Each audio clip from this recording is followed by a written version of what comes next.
Okay, so I have my dad, my mom, my husband, and my oldest son. And Debbie the dog.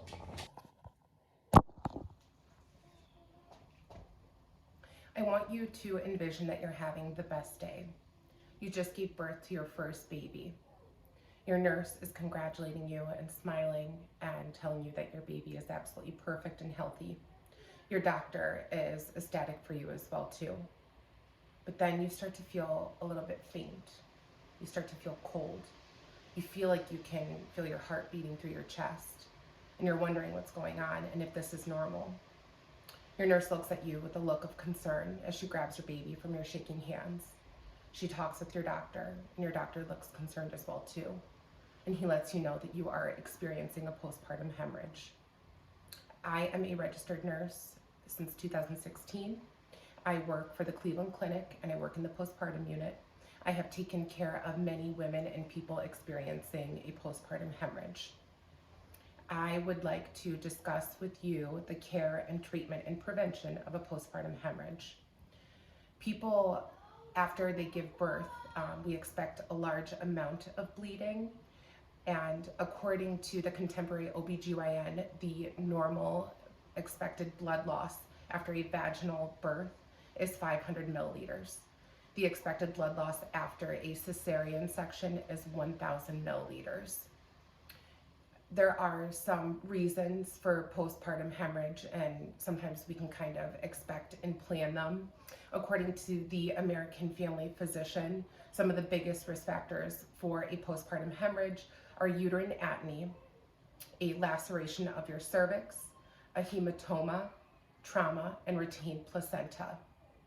There are some signs and symptoms of postpartum hemorrhage that we can expect, and according to Charisse Reinkon, you can expect your patient to report feelings of dizziness. They can feel a little bit faint. They can be shaky, and when you look at them, they will often be pale. They will typically have a lower blood pressure and an increased heart rate. So oftentimes your patient experiencing the postpartum hemorrhage is going to tell you that they can feel their heart beating through their chest. Another thing that we look for is, we'll do a fundal check. And so if their fundus, which is your uterus after you give birth, can feel a little bit boggy, we expect it to feel firm. And if it feels a little bit boggy, we call that uterine atony, and that can increase your risk for bleeding. Just because when the placenta is delivered, there is blood vessels in your uterus, and we expect your uterus to clamp down on those blood vessels to stop the bleeding. When the uterus is a little bit boggy, as we call it, you can do a fundal massage to help firm it up. But there's also other things that we can do to help stop the bleeding as well too. According to Sam Nani, there are some medications that we can give. We can give Hemabate, Methergin, Oxytocin, Cytotec, IV fluids, and blood products. There are some special considerations with some of these medications as well. With your patient receiving Methergin, you need to make sure that we explore their history. If they have any history of hypertension, according to Mansfield, we cannot give Methergin. Methergin in a patient who has a history of hypertension can cause hypertensive crisis and can even lead to stroke. Another special consideration that we have to take with Hemabate is if your patient has a history of asthma. Hemabate in a patient with asthma can cause severe bronchospasms that can lead to death. Some other non-medical options that we can do with a patient experiencing an increased blood loss or postpartum hemorrhage is a dilation in curtilage. In a patient who has retained placenta, they can go in and do we call it a D&C, and it's an actual procedure where you can remove the rest of that placenta.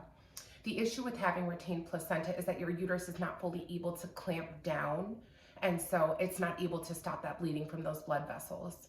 You can also do a bimanual clot removal. So sometimes the doctor will go in after birth and they can kind of cup your fundus, which is the top of your uterus, and they can physically remove some of the extra clots that are left in after you give birth. that increases your risk for bleeding just because your uterus is not able to fully clamp down after you give birth. One of the newest options out there is called a Jada device, and this is really cool. So it kind of works with your body, and it's hooked up to suction. So the doctor will insert it through the vagina into the uterus, and it's a rounded loop, and there's suction all on the ends of the loop. And so when you insert it, you hook it up to the wall and you put it to 80 mmHg of suction, and it has your uterus clamped down. And so the expectation with that is that it should work within the first 4 minutes. And you should not have to keep it in for longer than an hour, but you can keep it in for up to 4 hours. So if your bleeding is not controlled within the first 4 minutes, we can know that uterine apnea is not the problem here. Another option that we can do is the Bakri balloon. And so this one's a little bit older, and so this works by compressing the vessels. So the doctor has to insert it through the vagina, and they put it in the uterus, and you expand a balloon with 100 milliliters of normal saline. And then when that expands in the uterus, it pushes against those blood vessels that are bleeding. So it stops the bleeding through occlusion. You can keep this one in for up to 24 hours, but there is a really high rebleed risk after you take that out. So in review of the woman experiencing a postpartum hemorrhage, we talked about some of the risk factors, which are having uterine atony, laceration of your cervix, hematoma, which is a bruise, which is a bruising beneath the skin or tissue, trauma, and retained placenta. The number one risk factor for a postpartum hemorrhage is uterine atony, and we can treat that through medications. We could do that fundal massage, or we could also use the Jada as well to help increase the tone of the uterus. And then we also talked about some of the medications that we can give too. Methergin and hemabate, those are what we call uterotonics. And so that causes your uterus to clamp down. It causes that contraction, which occludes the blood vessels that are in the uterus from the placenta being delivered. And so we have special considerations with Methergin. We cannot give that to the patient who has hypertension because that can cause hypertensive crisis or stroke. With Hemabate, we cannot give that to the person who has asthma because that can cause severe bronchospasm. There are other options such as a DNC if the patient has a retained placenta. You could do bimanual clot removals, or we can use that Bakri balloon as well too. The most important thing that we can do in the person experiencing a postpartum hemorrhage is to make sure that we're really monitoring them. Not everybody who has a blood loss of greater than 1,000 milliliters after they give birth is truly experiencing hypovolemia and shock. So if you notice that your patient has a steady stream or trickle of blood coming from that perineal area, you can know that they're likely experiencing a hemorrhage. We also look at the peripads too. So I always tell my patients, if they are saturating one of those peripads per hour, or they're passing clots the size of a golf ball or an egg, I want them to call me in.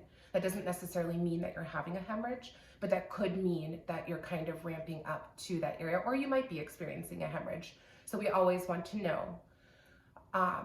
The most important thing that we can do as nurses and providers in this field is really reassure our patients that we're going to stay with them, that we're not going to leave them, and that we're here for them. We're going to assist them and help the bleeding to stop, and eventually we will, and we'll be able to support them through that process. Thank you so much for your time and attention during this speech. I really appreciate it. Have a good day, everybody.